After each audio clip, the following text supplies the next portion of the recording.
Once we deal with the immediate crisis in housing and strengthen the regulatory system governing our financial markets, we have to make government responsive once again to all of the American people.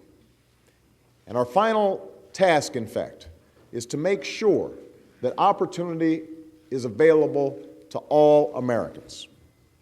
You know, the bedrock of our economic success is the American dream. It's a dream shared in big cities and small towns across races, regions, and religions, that if you work hard, you can support a family, that if you get sick, there will be health care that you can afford, that you can retire, with the dignity and security and respect that you've earned, that your children can get a good education, and young people can go to college even if they don't come from a wealthy family.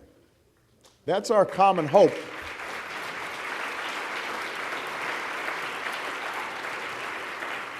That's our common hope across this country.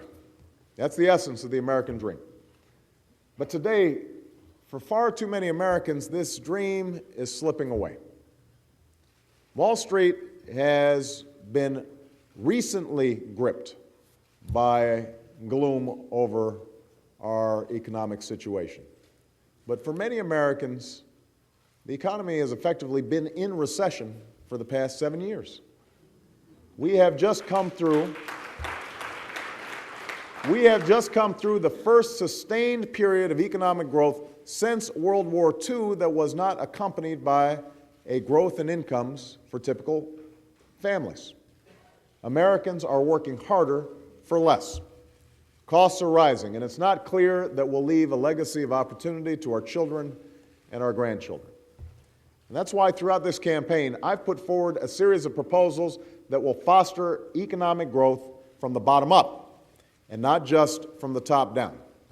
And that's why the last time I spoke on the economy here in New York, I talked about the need to put the policies of George W. Bush behind us. Policies that have essentially said,